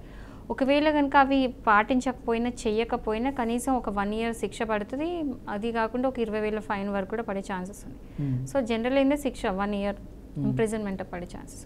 అంటే ఒకే సమయంలో ఇప్పుడు డీవీసీ, డివోర్స్, మెయింటెనెన్స్ ఇలా కేసెస్ అన్నీ ఒకే టైంలో పెట్టుకోవచ్చా, లేకపోతే ఈ కేసెస్ అన్నీ వేరువేరుగా పెట్టాల్సిన అవసరం ఉంటుందా? అన్నీ ఒకేసారి వేసుకోవచ్చు. ప్రాబ్లం ఏంటంటే ఇప్పుడు నేను చెప్తున్నాను కదా మిస్యూజ్ అవుతుంది అని చెప్పిన దాంట్లో ఇది ఒకటి. మిస్యూజ్ అయ్యేటప్పుడు ఏం చేస్తారంటే ఎవరైనా సరే ఒక వైఫ్కి హస్బెండ్తో ప్రాబ్లం ఉంది అన్నప్పుడు వెంటనే ఏం చేస్తారు, ఫస్ట్ డీవీసీ వేస్తారు, తర్వాత 498 వేస్తారు, అది బిఎన్ఎస్ యాక్ట్ 85 ఇస్తారు, అది కాకుండా డివోర్స్ వేస్తారు, మెయింటెనెన్స్ వేస్తారు, తర్వాత ఒకరి పిల్లలు ఉంటే కస్టడీ వేస్తారు. ఇవన్నీ ఒకేసారి వేస్తారు. ఎందుకు అంటే హస్బెండ్ని హరాస్ చేయాలి. సో ఇట్లా మిస్యూజ్ అవుతుంది. అంటే నిజంగా జెన్యున్ చేసే వాళ్ళు ఉన్నారు, నేను లేరు అని అనట్లేదు. ఇది అంటే ఆల్మోస్ట్ 50-50, కంప్లీట్గా వీళ్ళే లేరు, కంప్లీట్ వాళ్ళే లేరు నేను అనను. 2 రకాలు కూడా అవుతుంది, మిస్యూజ్ అవుతుంది, రియల్గా వేసే వాళ్ళు కూడా ఉన్నారు. సో కానీ ఏంటంటే చాలాసార్లు మాట్లాడిన బట్ మళ్ళీ చెప్తున్నా, ఈ మిస్యూజ్ చేసుకున్న వాళ్ళు చేయబట్టి నిజంగా జెన్యున్ కేసెస్ అన్నీ కూడా డైల్యూట్ అయిపోతున్నాయి. ఓకే, మరొక కాలర్ అయితే ఉన్నారు మేడం, శ్రీకాంత్ గారు బెంగళూరు నుంచి. శ్రీకాంత్ గారు నమస్కారం అండి. నమస్కారం సార్. చెప్పండి, సమస్య ఏంటండి? సార్ మా బ్రదర్కి వచ్చేసి మ్యారేజ్ 2020లో మ్యారేజ్ అయింది. వాళ్ళకి కొంచెం మిస్అండర్స్టాండింగ్ వల్ల అమ్మాయి కొంచెం మోసం చేసింది, వేరే వాళ్ళ దగ్గర ప్రెగ్నెన్సీ అయ్యి ఇతని మీద దొబ్బేసి మ్యారేజ్ చేసుకున్నారు. సో అది బయటికి వచ్చేసి మొత్తం బయటికి తెలిసి అమ్మాయికి డైవర్స్ అప్లై చేసి డైవర్స్ తీసుకున్నారు. ఊర్లో డైవర్స్ వచ్చేసినాయి వాళ్ళకి. అమ్మాయి ఏం చేసి ఇప్పుడు ప్రెసెంట్ హైదరాబాద్ లో మళ్ళీ 498 కేసు పెట్టింది అమ్మాయి. ఏంటి డివోర్స్ అయిపోయిన తర్వాత? డైవర్స్ అయిపోయింది, ఊర్లో డైవర్స్ అప్లై చేసారు, అది అక్కడ నడుస్తున్నప్పుడు ఇక్కడ 498 కేసు పెట్టారు ఇక్కడ. ఓకే, అక్కడ డైవర్స్ వచ్చి 1 year అవుతుంది, ఇప్పుడు మళ్ళీ ఇక్కడ 498 కేసు పెట్టారు.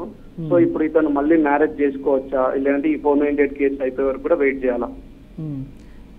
మన కాలర్ అన్నట్టు మాలతి గారు, ఇట్లాంటి కేసెస్ మనకు సిమిలర్గా కాలర్స్ అడుగుతూ ఉంటారు. కాదండి, ఒక డౌట్ క్లయింట్ని, కాలర్ని ఏంటంటే ఆల్రెడీ డివోర్స్ కేసు ఫైల్ అయింది, డివోర్స్ అయిపోయిందా అంటే ఏమైనా జడ్జిమెంట్ వచ్చిందా రాలేదా? డివోర్స్ అయిపోయిందా? వచ్చింది మేడం, జడ్జిమెంట్ వచ్చేసింది. డివోర్స్ వచ్చిన తర్వాత మళ్ళీ 498 ఎందుకు వేసింది? 498 ఆ డైవర్స్ కేసు అక్కడ ఊర్లో డైవర్స్ కేసు నడుస్తున్నప్పుడు ఈవెన్ చేసిన హైదరాబాద్ లో వీళ్ళు ఉండేది, ప్రాపర్ హైదరాబాద్ లో అమ్మాయి వాళ్ళు ఉండేది. వాళ్ళు ఏం చేసిన హైదరాబాద్ లో 498 కేసు బేగంపేట పిఎస్ లో 498 కేసు పెట్టారు. అది మళ్ళీ ఇప్పుడు కోర్టుకు పిలుస్తున్నారు. సో ఇప్పుడు ఇతను మ్యారేజ్ చేసుకోవచ్చా లేదా, మళ్ళీ ఇది అయిపోయే వరకు వెయిట్ చేయాలా? ఇప్పుడు 498కి రీమ్యారేజ్కి సంబంధం లేదు, కానీ డివోర్స్కి ఉన్న రీమ్యారేజ్కి అయితే సంబంధం ఉంది. ఓకే, ఒకవేళ డివోర్స్ అయిపోయి డివోర్స్ గ్రాంట్ అయితే, అంటే డివోర్స్ అన్నది అయిపోయింది, విడాకులు ఇద్దరికి మంజూరు అయితే అప్పుడు చేసుకోవచ్చు. ఓకే, అయితే అమ్మాయి సంతకం పెట్టలేదు మేడం, అమ్మాయి సంతకం పెట్టకుండానే వచ్చేసింది డైవర్స్, డైరెక్ట్ కోర్టే ఇచ్చేసింది. ఎక్స్పైర్డ్ ఆర్డర్సా? అవునవును మేడం. ఒక పని చేయండి సార్, మీరు 6 తర్వాత ఒకసారి వాట్సాప్లో ఏవైతే ఆర్డర్స్ వచ్చినాయో అవి వాట్సాప్లో ఒకసారి డాక్యుమెంట్ పెట్టండి నాకు. ఓకే ఓకే మేడం, పేరేంటి? శ్రీకాంత్ గారు, మీ నంబర్ మా లీగల్ టీం తీసుకుంటారండి.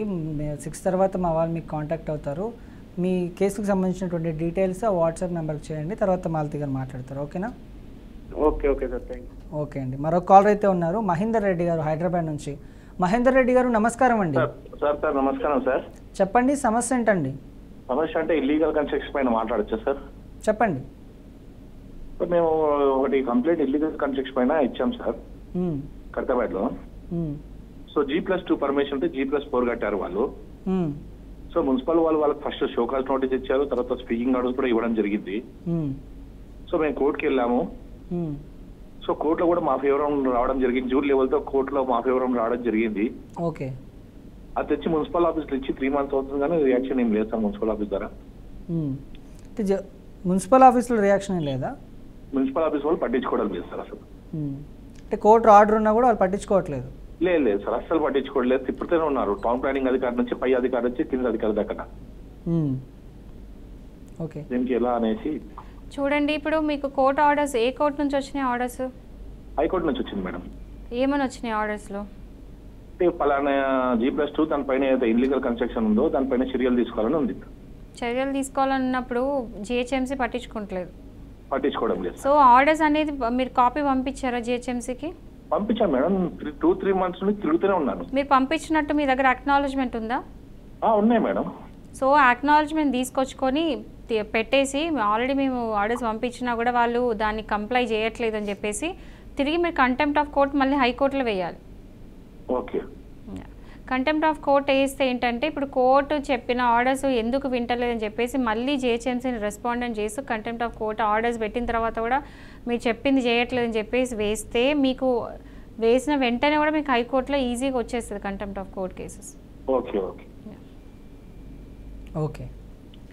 ఇప్పుడు భార్యాభర్తలు ఇద్దరు ఉంటారు, వాళ్ళిద్దరి మధ్యలో సర్దుబాటు అంటే సెటిల్మెంట్ కావాలనుకున్నారు. అలాంటప్పుడు చట్టం వీళ్ళకి ఏమైనా సపోర్ట్ చేసే అవకాశాలు ఉన్నాయంటారా?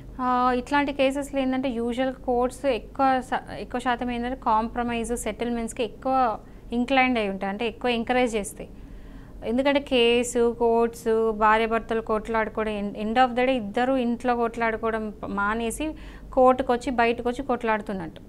సో వీళ్ళే కోర్ట్స్ యూజువల్గా ఏం చేస్తుందంటే ఇట్లాంటి వాటి సెటిల్ చేసుకోండి ఏదైనా సేపు. ఇప్పుడు మామూలుగా కూడా ఎక్కడైనా గొడవలు అయినాయి అనుకోండి, ఇప్పుడు ఒక పంచాయతీలో ఊర్లలో ఏం జరుస్తూ ఉంటారు, ఎవరికైనా గొడవలు అనుకోండి పంచాయతీ పెడతారు, పెద్ద మనుషులు కూర్చుంటారు, వాళ్ళిద్దరి మధ్యలో కన్సిలియేషన్ చేస్తారు, సర్దుబాటు చేస్తారు, తర్వాత కాంప్రమైజ్ అవుతారు. అయిన తర్వాత చాలామంది అన్ని గొడవలు మానేసి ఫర్దర్ లైఫ్ అంతా మంచి హ్యాపీగా ఏ గొడవలు లేకుండా ఉన్న కపుల్స్ ఎంతమంది లేరు, ఉన్నారు కదా. సో ఇక్కడ అంతే, ఎంత గొడవలు పెట్టుకున్నా కూడా ఒక స్టేజ్ వచ్చిన తర్వాత గొడవలు మానేసి హ్యాపీగా కలిసి ఉన్న వాళ్ళు ఉన్నారు కాబట్టి అలాంటి జరిగే ఛాన్సెస్ ఉన్నాయి. కాబట్టి కోర్టు ఎప్పుడు కూడా సెటిల్మెంట్ కలిసి ఉండండి అని చెప్తుంది. మీడియేషన్కి కన్సిలియేషన్కి ఎక్కువ ఎంకరేజ్ చేస్తుంది. ఒకవేళ ఎవరైనా సరే కాంప్రమైజ్ అయ్యి కేసు విత్డ్రా కనుక చేసుకుంటే మాత్రం విత్డ్రా చేసుకోవచ్చు. అండ్ కోర్టు ఎప్పుడు కూడా దీనికి ఎంకరేజ్ చేస్తుంది, ఎంటర్టైన్ చేస్తుంది ఖచ్చితంగా. ఓకే, మరొక కాలర్ ఉన్నారు, రఘురామ్ గారు హైదరాబాద్ నుంచి. రఘురామ్ గారు నమస్కారం అండి. చెప్పండి, సమస్య ఏంటండి? సార్ ఈ డొమెస్టిక్ వైలెన్స్ కేసులో మీ మాటలు సరిగ్గా వినిపించట్లేదండి. టీవీ చూస్తున్నట్లయితే టీవీకి దూరంగా వచ్చి మాట్లాడండి. ఈ డొమెస్టిక్ వైలెన్స్ కేసుల్లో ఎవిడెన్స్ ఉండక్కర్లేదా? అమ్మాయి సరిపోద్దా? లేదండి, ఎవిడెన్స్ అనేది ఈ డొమెస్టిక్ వైలెన్స్ కేసులోనే కాదు ఎలాంటి కేసెస్లో అయినా కూడా ఎవిడెన్స్ అనేది చాలా ముఖ్యమైన పాత్ర అనేది పోషిస్తూ ఉంటాయి. కంపల్సరీ ఎవిడెన్స్ అనేది ఉండాలండి. మ్యూచువల్ డైవర్స్కి వెళ్దాం అంటే అమ్మాయి సంతకం పెట్టండి, నెక్స్ట్ ఆల్టర్నేట్ ఏంటి? మీ మాటలు వినిపించట్లేదండి. మ్యూచువల్ డైవర్స్కి వెళ్దాము అంటే అమ్మాయి సంతకం పెట్టట్లేదు, నెక్స్ట్ ఆల్టర్నేట్ ఏంటి అంటున్నా. మ్యూచువల్ డైవర్స్కి అమ్మాయి సంతకం పెట్టట్లేదు. ముందు ఎక్కడైంది కాంపన్సేషన్ తీసుకొని మ్యూచువల్ డైవర్స్కి, తర్వాత మళ్ళీ వెనకెళ్ళింది. ఇప్పుడు నెక్స్ట్ ఏం చేయాలి మేము? చూడండి ఏమేమి రాసుకున్నారు. అమౌంట్ ఇచ్చేటట్టు విత్డ్రా అయ్యేటట్టు case, domestic violence case. Mutual కన్సెంట్కి ఒప్పుకున్నట్టుందా? క్లాస్ పెట్టినరా? పెట్టాము. అంటే నేను మ్యూచువల్ కన్సెంట్కి ఒప్పుకుంటున్నాను అందుకని ఈ అమౌంట్ తీసుకుని రెడీగా ఉన్నానని చెప్పేసి. ఓకే, ఆమెకి ఎంతైతే డబ్బులు ఒప్పుకున్నారో అది ఇచ్చేసారా? యుద్ధాలు వెళ్తే రావట్లా, యుద్ధాలు వచ్చిన మొహం చాటేస్తున్నారు వాళ్ళు. ఇప్పుడు యూజువల్గా మ్యూచువల్ కన్సెంట్ అంటే ఏంటంటే ఇద్దరు మ్యూచువల్గా ఒప్పుకొని రావాలి, ఇద్దరు మ్యూచువల్గా కన్సెంట్ ఇచ్చి మ్యూచువల్ కన్సెంట్ ఇవ్వాలి. ఇద్దరిట్లో ఎవరు వద్దనుకున్నా కూడా మ్యూచువల్ కన్సెంట్ కాదు. పోలీస్ స్టేషన్లోని ఎస్ఐ ముందు ఒప్పుకొని తర్వాత రాకపోతే ఏం చేయాలి? అంతేనండి. ఇప్పుడు మీరు డివోర్స్ వేయండి. ఇప్పుడు మ్యూచువల్ కన్సర్న్ లేకపోతే మొత్తం డివోర్స్ వేయడానికి లేదు కదా, మళ్ళీ కంటెస్టెడ్ డివోర్స్ ఇవ్వచ్చు. ఇప్పుడు మ్యూచువల్ కన్సెంట్ అంటే సెక్షన్ 13B. సో మీరు 13B కాకుండా section 13 of Hindu marriage act కింద వేయండి. ఓకే, అయితే మాలతి గారు మీ ఉన్నటువంటి అనుభవంలో మీరు చూసినటువంటి ఒక ముఖ్యమైన DVC కేసు ఏమైనా చెప్పగలరా? ఏంటంటే ఒక వైఫ్ హస్బెండ్తోని ఇలానే గొడవలైనాయి, చాలా కోపం వచ్చేసి హస్బెండ్ తాగేసి వైఫ్ని కొట్టి, వైఫ్ని 2 ఆడపిల్లల్ని ముగ్గురిని ఇంటి నుంచి రాత్రి 1 అట్లా బయటికి పంపేసేసిండు. అంటే అది కూడా ఏంటి, ఇట్లా ఫుల్ వర్షం పడుతున్న టైంలో ఈ ముగ్గురిని బయటికి పంపించేసిండు. తర్వాత ఆ అమ్మాయి ఇంకేం చేయాలని అర్థం కాక వచ్చి అడిగితే అప్పుడు డీవీసీ కేసు వేపిస్తే, ఏంటంటే ఇప్పుడు ఫస్ట్ ఏంటంటే ఇంట్లో నుంచి బయటికి వెళ్ళకూడితే డీవీసీ కేసు వేసినప్పుడు ఫస్ట్ కోర్టు నుంచి వచ్చే ఇంటర్వ్యూ ఆర్డర్స్ ఏంటంటే రెసిడెన్స్ ఆర్డర్స్ ఇస్తారు. రెసిడెన్స్ ఆర్డర్స్ అంటే ఏంటంటే ఏ ఇంట్లో నుంచి అయితే వచ్చినా ఆ ఇంటికి మళ్ళీ తిరిగి వెళ్ళట్టు, అంటే హస్బెండ్ ఇంటికి ఆమెకు ఆ షెల్టర్ అనేది హస్బెండ్ ఇవ్వాలి కాబట్టి ఆ షెల్టర్ ఇవ్వడానికి ఆర్డర్స్ అనేది కోర్టు నుంచి తెచ్చి ఇస్తే అప్పుడు హస్బెండ్ ఖచ్చితంగా ఆ ఇంట్లో ఉంచుకోవాలి. సో ఆమె మళ్ళీ తిరిగి వెళ్ళింది, ఎందుకంటే ఆడపిల్లలు ఉన్నారు కాబట్టి ముగ్గురు వెళ్ళినారు. సో ఆ కేసు తర్వాత మెయింటెనెన్స్, తర్వాత డివోర్స్ అంతా తర్వాత నెక్స్ట్ నడిచింది. సో ఎవరైనా సరే ఇట్లాంటి ఎల్లగొట్టడం అలాంటివి చేస్తే మాత్రం రెసిడెన్స్ ఆర్డర్స్ తెచ్చుకోవచ్చు. ఇప్పుడు నిజంగానే ఒక మహిళ గృహహింసను ఎదుర్కొంటుంది, అలాంటి మహిళలకి మీరిచ్చేటువంటి సలహా ఏంటి మేడం? కామ్గా కూర్చోకండి, డోంట్ బి సైలెంట్. ఏదన్నా జరుగుతుంది అంటే సైలెంట్గా ఉండడం కూడా తప్పే. క్వశ్చన్ చెయ్యాలి, పోలీస్ కేసు పెట్టాలి, ఎదుర్కోవాలి. అంటే ఇప్పుడున్న సిచ్యువేషన్ ఇవాళ చూసిన వీడియోలో ఎట్లా అంటే ఆ అమ్మాయి అంత భరించిన తర్వాత వెళ్ళి కేసు పెట్టాలి, నెక్స్ట్ డే కూడా అంతే కామ్గా ఉందనుకోండి, నెక్స్ట్ డే కూడా అది రిపీట్ అవుతుంది. అంటే ఫస్ట్ టైం అయినప్పుడే వెళ్ళి కంప్లైంట్ పెట్టండి. అట్లీస్ట్ ఇప్పుడు బేరబుల్ అంటే కొన్ని ఓర్చుకునే విధంగా ఉంటాయి. ఇప్పుడు వైఫ్ అండ్ హస్బెండ్ మధ్యలో గొడవలు కామన్, అది నేను ఒప్పుకుంటా. అంటే వైఫ్ హస్బెండ్ ఇట్లా గొడవలు పెట్టుకోవడం, తిట్టుకోవడం, మళ్ళీ కలిసి ఉండడం కూడా అంతే కామన్. కానీ ఏది కూడా ఒక బార్డర్ లైన్ అనేది క్రాస్ అవ్వద్దు. ఎగ్జాంపుల్ ఇవాళ చూపించిన వీడియోనే, ఆ బార్డర్ లైన్ క్రాస్ అయితే మాత్రమే మీరు కేసు పెట్టండి. ఎందుకంటే చాలాసార్లు గొడవలు పెట్టుకున్నా కూడా కలిసి, ఇప్పుడు మన పేరెంట్స్, మా తాతలు ముత్తాతలు అందరూ గొడవ పెట్టుకున్న వాళ్ళే, ఎవరైనా భార్య భర్తలు అంటే ఫైట్ జరుగుతుంది కంపల్సరీ, అది అందులో డౌట్ కూడా లేదు అసలు. అందులో ఏమంటారు, అది యూనివర్సల్ ఫ్యాక్ట్ అది. బట్ కొట్టుకున్న తర్వాత కూడా కలిసి ఉండడం ఈజ్ ఇంపార్టెంట్. సో కలిసి ఉండే ఛాన్సెస్ ఉన్నాయి కాబట్టి ఉండండి. కానీ ఒక బార్డర్ లైన్ క్రాస్ చేసి వైఫ్ హస్బెండ్ని హరాస్ చేసిన, హస్బెండ్ వైఫ్ని హరాస్ చేసిన మాత్రం ఊరుకోవద్దు. సైలెంట్గా ఉండకండి, వెళ్ళండి, కేసు పెట్టండి. అప్పుడు మీకు ఇంకోసారి మీ మీద అట్లాంటి అఫెన్స్ రిపీట్ కాకుండా ఉంటుంది. మీరు కామ్ ఉంటే మాత్రం సఫర్ అయ్యేది మీరే.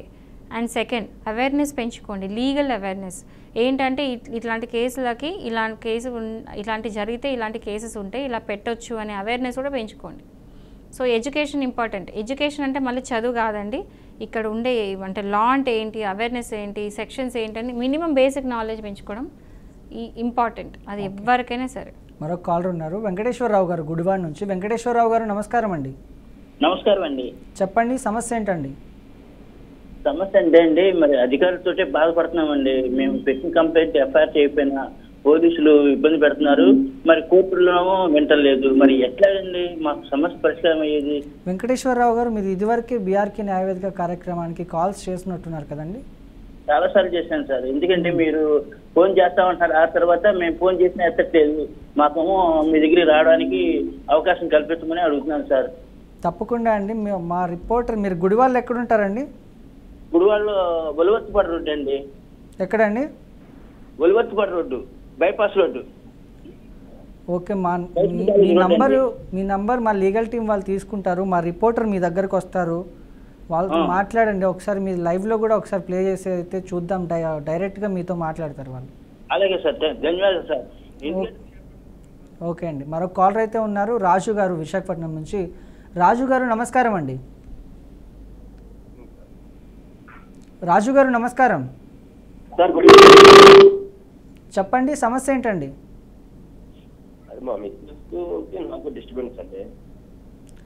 రాజు గారు, నా మాటలు వినిపిస్తున్నాయండి మీకు? వినిపిస్తున్నాయండి. చెప్పండి, సమస్య ఏంటండి?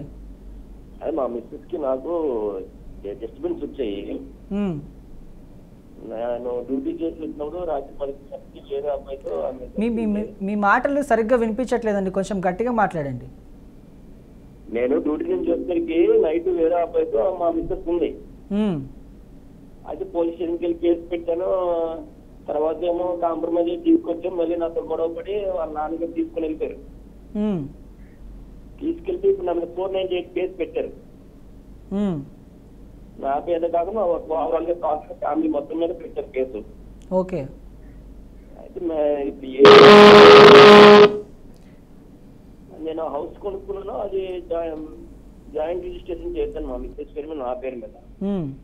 ఈఎంఐ అయితే నా శాలరీ కట్ అవుతుంది, కానేమో ప్రజెంట్ ఇప్పుడు 3 years అవుతుంది నా దగ్గర లేదు. 400 కేసు పెట్టి అలా అమ్మ ఇంటి దగ్గర ఉంది. ఇప్పుడు లీగల్ గా ఏం చేస్తే బాగుంటది అని. మీ ఆవిడ డిమాండ్స్ ఏంటండి? మీ ఆవిడ ఏం డిమాండ్ చేస్తుంది? ఏం డిమాండ్ అంటే ఏం లేదండి, కష్టం కూడా ఏమి ఇవ్వలేదు. కష్టం ఇచ్చామని, భూమి ఇచ్చామని, మా నాన్న సహాయంగా ఇల్లు కొన్నామని, నేను కొన్నామని 498 కేసులో పెట్టారు. ఇది ఇప్పుడు పెట్టిన కూర్చొని తెలుసుకోమనంటే తెలుసుకోవట్లేదు. ఇప్పుడు ఆమె ఆల్రెడీ చూడండి, ఆమె ఆల్రెడీ అడల్టరీ చేసినట్టు మీ దగ్గర సాక్ష్యాలు కనుక ప్రాపర్గా ఉంటే వెళ్ళి హైకోర్టుకి వెళ్ళి క్వాష్ చేయించుకోండి. 498 క్వాష్ చేయించుకున్నాం మేడం. స్టే ఆర్డర్ ఇచ్చారు, క్వాష్కి అప్లై చేయలేదు, క్వాష్కి ఇవ్వలేదు, స్టే ఆర్డర్ ఇచ్చారు. మా పేరెంట్స్ వచ్చి స్టే ఆర్డర్ ఇచ్చారు, నాకు మాత్రం కోర్టుకి రిటర్న్ అవ్వమన్నారు. కోర్టుకి రిటర్న్ అవుతున్నాను, క్వాష్కి అప్లై చేశాను. ఓకే, క్వాష్ ఓన్లీ మీ పేరెంట్స్ మీద అయింది, మీ మీద కాలేదు. నా డౌట్ ఏంటంటే నాకు 2 పాపలు బాబు ఉన్నారు. ఓకే, నాకు పెళ్ళయ్యి 15 సంవత్సరాలు అవుతుంది, నాకు 2 పాపలు బాబు ఉన్నారు. ఆమె నా కేసు నా మీద వెళ్ళిపోయి 3 నా మీద 498 కేసు పెట్టింది. అది ఇప్పుడు నా ప్రాపర్టీ కూడా నేను జాయింట్ రిజిస్ట్రేషన్ చేశాను. డ్రైవర్కి వెళ్ళలేకపోతున్నాను, తన దగ్గరికి రావట్లేదు, ఏంటి నాకు అర్థం కావట్లేదు. చూడండి, క్వాష్ ఏ ఇయర్ లో అయింది? క్వాష్ లాస్ట్ ఇయర్ అప్లై చేశాను మేడం.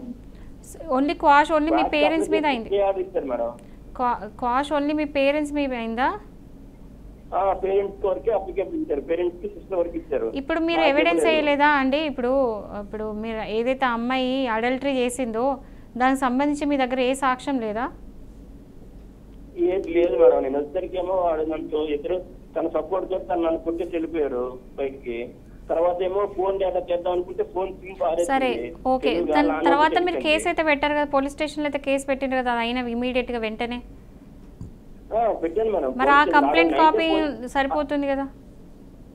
ఆ కాపీ కూడా వాళ్ళకి అనుగుణంగా పోలీస్ కూడా అమౌంట్ తీసుకొని అంతే కానీ పోలీస్ డిపార్ట్మెంట్ మీకు చెప్పాలి మేడం, చెప్పట్లేదు కదా. డబ్బులు ఎవరిస్తే వాళ్ళకే, వాళ్ళు కూడా తనకు అనుగుణంగా ఒక పని చేయండి, మన లీగల్ టీం కాల్ చేసింది. ఎస్ రాజు గారు, మీ దగ్గర ఉన్నటువంటి అవన్నీ డాక్యుమెంట్స్ ఏమున్నాయి, మీ దగ్గర ఉన్నటువంటి ప్రూఫ్స్ ఏమున్నాయో మా లీగల్ టీం మీతో కన్సల్ట్ అవుతారో ఒకసారి కాంటాక్ట్ అయిన తర్వాత వాళ్ళకి వాట్సాప్ చేయండి, వాళ్ళు మీతో మాట్లాడతారు, తర్వాత కనెక్ట్ చేస్తారు. ఓకేనా? Okay, right. Thank you madam, thank you so much. మీ విలువైన సమయాన్ని బీఆర్కే ప్రేక్షకుల కోసం కేటాయించి వాళ్ళకున్నటువంటి సలహాలు, సందేహాలు, సూచనలు ఇచ్చినందుకు ధన్యవాదాలు. సో ఏది ఏమైనప్పటికీ గృహం అనేది మనకు శాంతి, ఆనందం ఇచ్చే ఆలయం కావాలి, కానీ అక్కడే హింస, అన్యాయం చోటు చేసుకుంటే అది కుటుంబాన్ని మాత్రమే కాదు సమాజాన్ని కూడా దెబ్బతీస్తుంది. ఈరోజు మనం చర్చించిన డీవీసీ కేసుల్లో మహిళలకు రక్షణ కల్పించడమే కాకుండా సమాజంలో అవగాహన పెంచే ప్రయత్నం కూడా చేస్తుంటాయి. అయితే నిజమైన సమస్యలతో పాటు తప్పుడు కేసులు కూడా వస్తున్నాయి. అందుకే మనం చట్టాన్ని ఒక ఆయుధంలా కాకుండా ఒక ఆధారంలో ఉపయోగించుకోవాలి. ముఖ్యంగా ముగింపుగా చెప్పదలిచింది ఒకటే, మన ఇంట్లో మనస్పర్ధలు రాకుండా పరస్పర గౌరవం, సహనం, ప్రేమ, ఈ ప్రేమతో జీవిస్తే ఈ కేసులు అనేవి అవసరం లేదు. సో ఇది ఈనాటి బీఆర్కే న్యాయవేదిక ఎపిసోడ్. మళ్ళీ వచ్చే ఎపిసోడ్లో మళ్ళీ కలుసుకుందాం. అంతవరకు చూస్తూనే ఉండండి బీఆర్కే న్యూస్, తెలుగోడి సత్తా.